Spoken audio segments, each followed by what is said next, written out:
Dahulu kala, di suatu desa kecil dekat lembah yang asri, tersebutlah dua bersahabat bernama Embro dan Pipo. Mereka adalah tipe pemuda yang berambisi untuk menjadi orang terkaya di desanya. Mereka kerap membicarakan impian dan ambisi mereka itu akan kekayaan, kehidupan, dan gaya hidup yang ingin mereka miliki nantinya. Mereka tidak takut untuk bekerja keras. Hanya saja mereka masih belum mendapatkan kesempatan untuk dapat mewujudkan cita-cita mereka. Hingga suatu hari, kesempatan itu pun datang. Desa mereka membutuhkan lebih banyak air. Oleh karena itu, kepala desa mempekerjakan Embro dan Pipo untuk mengambil air dari mata air di gunung untuk dibawa ke tempat penampungan di desa. Mereka akan dibayar sesuai dengan banyaknya air yang dapat mereka bawa. Maka, mereka berdua pun menyambut dengan baik kesempatan ini. Embro dan Pipo pun segera melaksanakan pekerjaan tersebut dengan bersemangat. Setiap hari sejak pagi hingga sore, mereka bergegas menuju mata air dengan membawa ember masing-masing. Mereka bekerja keras untuk membawa air sebanyak mungkin ke tempat penampungan air di desa. Menjelang sore hari, mereka pun pulang dengan membawa upah dari hasil jerih payah mereka hari itu. Embro merasa puas sekali dari hasil kerjanya itu dan besarnya upah yang ia dapatkan. Ia yakin bahwa dengan pekerjaannya ini, ia bisa segera mewujudkan cita-citanya. Lain halnya dengan Pipo, ia merasa tidak nyaman dengan cara yang mereka lakukan itu. Ia mencari cara yang lebih nyaman untuk mendapatkan lebih banyak uang. Suatu hari, Pipo mendapat sebuah gagasan.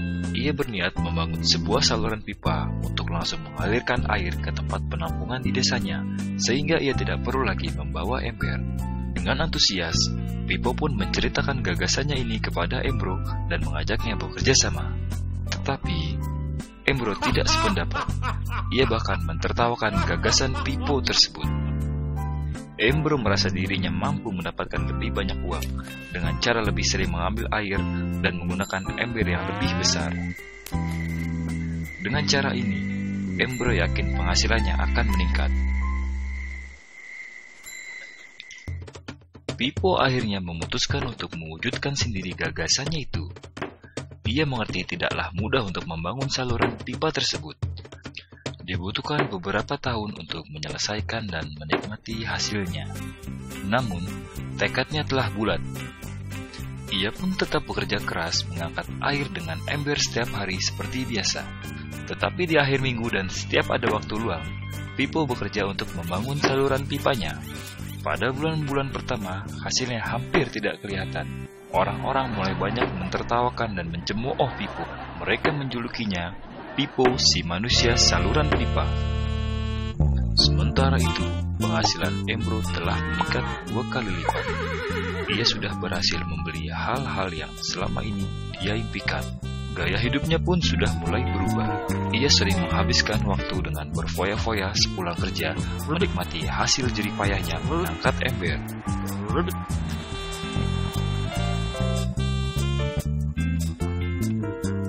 Seiring bertambahnya usia, kinerja Embro pun sudah semakin lamban karena beratnya ember besar yang ia bawa setiap hari.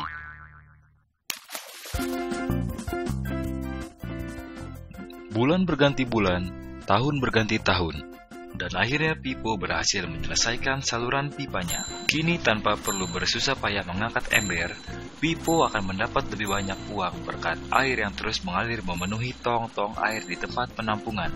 Air terus mengalir tanpa henti, bahkan saat ia tidur, makan, ataupun saat pergi berlibur. Pipo pun puas dan bangga berkat tekad dan kerja kerasnya. Kini penghasilannya pun mengalir tiada henti, seiring aliran air di saluran pipanya. Cerita Embro dan Pipo menggambarkan kehidupan kita. Pekerjaan yang dilakukan mereka melambangkan apa yang dilakukan banyak orang dalam mendapatkan penghasilan. Embro mendapatkan penghasilannya dengan menggunakan ember. Ia harus pulang pergi mengisi embernya untuk ditukarkan dengan uang. Untuk meningkatkan penghasilan, Embro lebih rajin pergi ke mata air dan juga memperbesar ukuran embernya. Dalam kehidupan yang nyata, jika kita ingin meningkatkan penghasilan, kita harus bekerja lebih keras. Misalnya dengan bekerja lembur atau mendapatkan pekerjaan tambahan. Kita juga dapat memperbesar ember kita, yaitu dengan menerima posisi pekerjaan yang lebih tinggi. Sebagian besar dari kita menukarkan waktu untuk mendapatkan uang. Seperti juga Embro, kita hanya memiliki 24 jam per hari, dan tidaklah mungkin kalau kita membarterkan seluruh waktu kita untuk bekerja. Ada saatnya ketika kita tidak mampu membarter lagi waktu kita karena alasan usia, penyakit, ataupun alasan lainnya, sehingga penghasilan kita terhenti sama sekali. Tetapi coba perhatikan apa yang dilakukan Pippo. Secara bijaksana, Pippo tidak membarterkan seluruh waktunya hanya untuk mendapatkan penghasilan yang terbatas.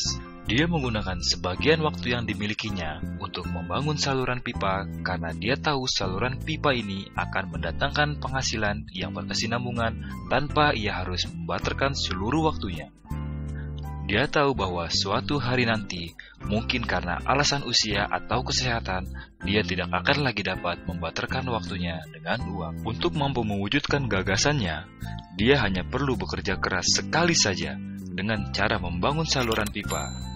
Setelah itu, maka penghasilan akan mengalir bagi Pippo. Pippo telah menunjukkan kepada kita bahwa untuk mendapatkan penghasilan, kita tidak harus selalu membarter waktu kita dengan uang. Ada cara lain yang lebih baik. Bagaimana dengan Anda? Apakah Anda masih seperti Embro yang membarterkan waktu Anda untuk mendapatkan penghasilan? Atau Anda ingin mengikuti jejak Pippo dengan mulai membangun saluran pipa untuk mendapatkan penghasilan yang berkesinambungan?